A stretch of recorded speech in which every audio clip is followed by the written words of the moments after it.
જય શ્રી કૃષ્ણ મિત્રો, આપ સૌનું સ્વાગત છે મારી યુટ્યુબ ચેનલ વ્રતની કથાનો ભંડારમાં।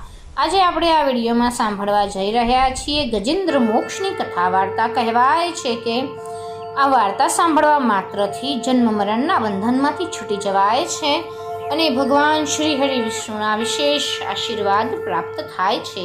તો મારા વાલા મિત્રો, આ વિડીયો શરૂ કરતા પહેલાં મારું આપ સૌને નિવેદન છે કે જો આપ આ ચેનલમાં નવા હોવ તો મારી ચેનલને સબસ્ક્રાઈબ ચોક્કસથી કરી લેજો। શ્રી ગણેશાય નમઃ।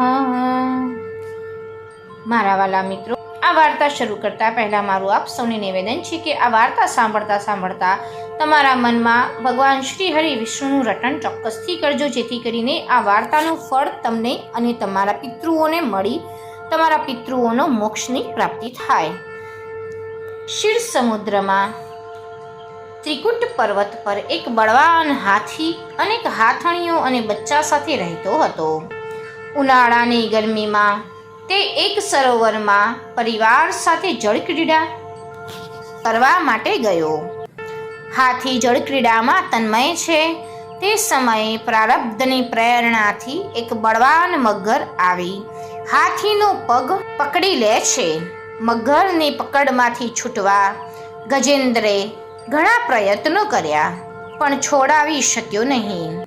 હાથી સ્થળચર છે અને મગર જળચર છે। હાથી જળમાં દુર્બળ બને છે, તેથી મગર હાથીને છોડતો નથી। આ કથાનું રહસ્ય એવું છે કે સંસાર એ સરોવર છે। આ સરોવરમાં જીવાત્મા સ્ત્રી અને બાળકો સાથે ક્રીડા કરે છે। જે સંસારમાં જીવ રમે છે તે સંસારમાં તેનો કાળ, તેનો સમય નક્કી હોય છે। મનુષ્ય કાળને જોતો નથી, પણ કાળ સાવધાન થઈને બેઠો છે, તે સતત જુએ છે અને જ્યારે મનુષ્ય ગાફેલ બને છે એવો તરત તેને જકડી લે છે। કાળને સંસાર સરોવર અને મગર એમ બે ઉપમા આપી છે। જે કામનો માર ખાય છે તેને કાળનો માર પણ ખાવો જ પડે છે। મનુષ્ય કહે છે કે હું કામને ભોગવું છું, પણ તે ખોટી વાત છે। કામ મનુષ્યને ભોગવી તેની શક્તિઓને ક્ષીણ કરી નાખે છે। કાળ ઘણો જ બળવાન છે, તેનાથી ભયભીત થઈને જે ભગવાનના શરણે જાય છે તેને ભગવાન બચાવી લે છે।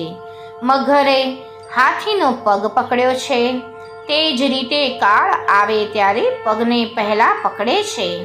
પગની શક્તિ એકદમ ઓછી થાય એટલે સમજવું કે કાળ સમીપમાં છે, પરંતુ ગભરાયા વગર ઈશ્વર સ્મરણમાં લાગી જવું, કારણ કે કાળ જ્યારે પકડે ત્યારે કાળની પકડમાંથી સ્ત્રી પુત્ર કોઈ છોડાવી શકશે નહીં કે કોઈ પ્રયત્ન કામ લાગશે નહીં।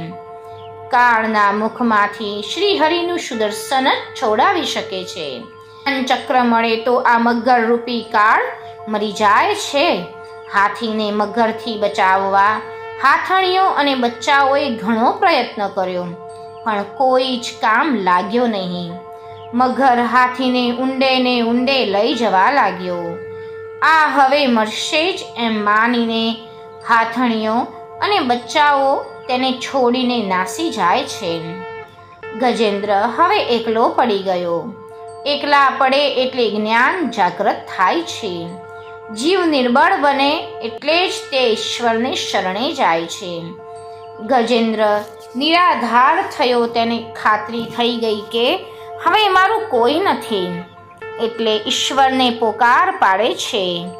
જીવ મૃત્યુ પથારીમાં એકલો છે ત્યારે ગજેન્દ્ર જેવી દશા થાય છે।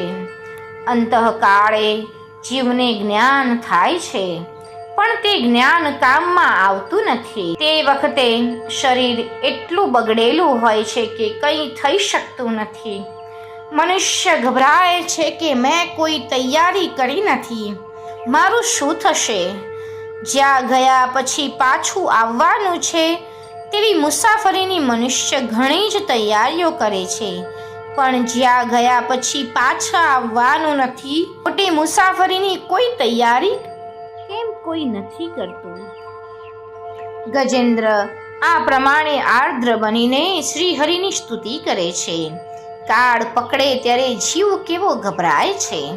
તે આ ગજેન્દ્રના ઉદાહરણને યાદ કરીને ગજેન્દ્રે જે ભગવાનની સ્તુતિ કરી હતી તેનો પાઠ ચોક્કસથી કરજો તો અંતકાળ સુધરશે અને પરમાત્મા લેવા આવશે. ગજેન્દ્રની પ્રાર્થના સાંભળી નિરાધારના આધાર પ્રભુ દોડતા આવે છે. ગજેન્દ્રે જોયું કે પરમાત્મા આવ્યા છે તો તેણે સરોવરમાંથી એક કમળ ઉચકી પ્રભુને અર્પણ કર્યું. તુલસી અને કમળ પરમાત્માને અતિ પ્રિય છે. કમળ પરમાત્માની નાભીમાંથી નીકળ્યું છે. તેમની પોતાની સૃષ્ટિનું છે, બ્રહ્માજીની સૃષ્ટિનું નથી. સુદર્શન ચક્રથી ભગવાને મગરને માર્યો છે. મગર આ પહેલા હું નામનો ગંધર્વ હતો. દેવલ ઋષિના શ્રાપના લીધે તેને આ ગતિ પ્રાપ્ત થઈ હતી. અત્યારે તે ભગવાનની કૃપાથી મુક્ત થઈ ગયો. પૂર્વજન્મમાં આ ગજેન્દ્ર ઇન્દ્રદુમ્ન નામનો રાજા હતો. તે ધ્યાનમાં બેઠો હતો ને તે વખતે અંગત્ય ઋષિ આવ્યા. રાજા ઉઠીને ઊભા થયા નહીં એટલે મુનિને લાગ્યું રાજા મારું અપમાન કરે છે. તેથી તેમણે રાજાને શ્રાપ આપ્યો કે તું જડ પશુની જેમ જ બેસી રહ્યો, તેથી તને પશુનો અવતાર મળશે. પૂર્વજન્મમાં ગજેન્દ્રે ખૂબ ભજન કરેલું એટલે ગજેન્દ્ર યોનિમાં તેને પ્રભુ યાદ આવ્યા છે. મરણ એટલે અત્યંત વિસ્મરણ. મર્યા પછી પૂર્વજન્મ યાદ આવતો નથી. જે સંસ્કાર અતિ દ્રઢ હોય તે જ યાદ આવે છે. ભગવાન કહે છે કે જે સમગ્ર જીવન દરમિયાન મારી સ્તુતિ, પૂજા પાઠ, સેવા, સુમિરણ, સત્સંગ કરે છે અને અંત સમયમાં અતિશય દુઃખના કારણે મને ભૂલી જાય છે, ત્યારે હું તેને યાદ કરું છું, એનું મરણ સુધારું છું.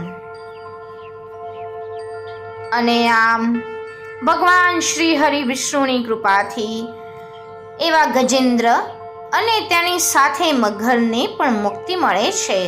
અને તેથી જ આ ગજેન્દ્ર મોક્ષની કથા વાર્તા તેના શ્લોકો ગવાય છે.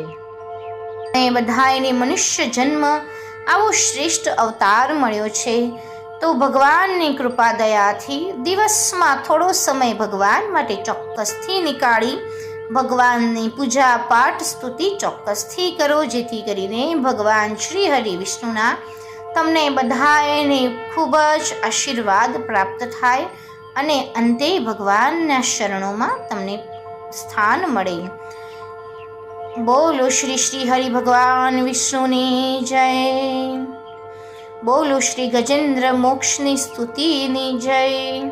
મારા વાલા મિત્રો, આ વિડીયો તમને સારો લાગ્યો હોય તથા આ કથા વાર્તા તમને સારી લાગી હોય તો મારી ચેનલને સબસ્ક્રાઈબ કરી, વિડીયોને લાઈક શેર કરી, કમેન્ટ બોક્સમાં ઓમ નમો નારાયણ લખી આ કથા વાર્તાને ચોક્કસથી વધાવી લેજો.